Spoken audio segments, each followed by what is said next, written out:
پچھلے کچھ دن سے میڈیا پر ایک خبر زیر گردش ہے کہ ہمالیہ کے پہاڑوں میں ایک خفیہ نیوکلیئر جنریٹر چھپا ہے جو کسی بھی وقت لاکھوں لوگوں کی زندگیاں نگل سکتا ہے۔ لیکن سوال پیدا ہوتا ہے کہ یہ خفیہ نیوکلیئر جنریٹر ہمالیہ کے برف پوش پہاڑوں پر کیسے پہنچا؟ کیا اس کے پیچھے کوئی خفیہ سازش چھپی ہوئی ہے؟ آئیے خوفناک حقائق سے پردہ اٹھاتے ہیں۔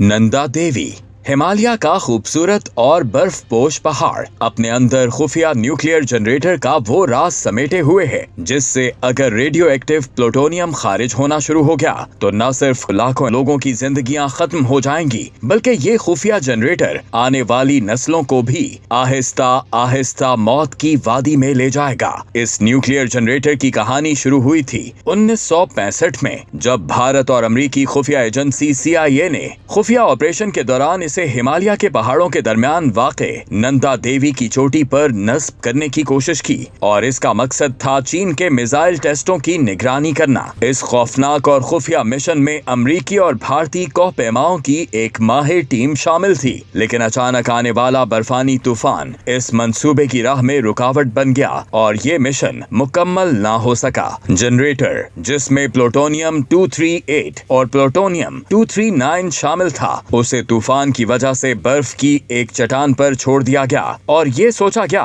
کہ اس مشن کو اگلے سال موسم بہار میں مکمل کر لیا جائے گا، لیکن اگلے موسم بہار جب کوہ پیماؤں کی ٹیم واپس گئی تو وہ نیوکلیئر جنریٹر غائب ہو چکا تھا جس کا آج تک پتہ نہیں چل سکا۔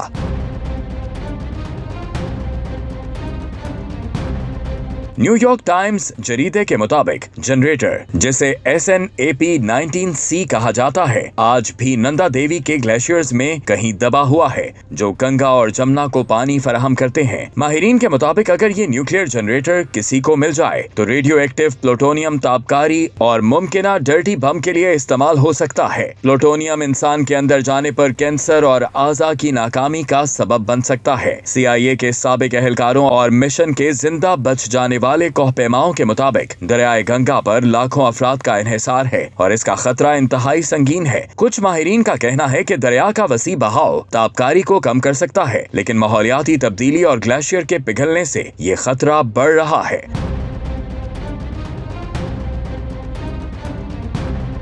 نیو یارک ٹائمز کے مطابق دستاویزات سے معلوم ہوتا ہے کہ مشن کی منصوبہ بندی انتہائی خفیہ اور اعلیٰ سطح پر ہوئی تھی جس میں جعلی سائنسی سرٹیفکیٹس اور امریکی اور بھارتی انٹیلیجنس کی منظوری شامل تھی۔ ماہرین کا کہنا ہے کہ جنریٹر میں موجود PU239 تابکار مادہ ہے جو لاکھوں انسانوں کی زندگی کے لیے شدید خطرہ پیدا کر سکتا ہے۔ ماحولیاتی تبدیلی اور گلیشیئر کے پگھلنے کے باعث اب یہ جنریٹر زیادہ خطرناک ہو سکتا ہے اور اگر یہ پانی کے بہاؤ میں شامل ہو گیا تو دریاؤں کی نظر ہو کر انسانی اور ماحولیاتی تباہی کا سبب بن سکتا ہے۔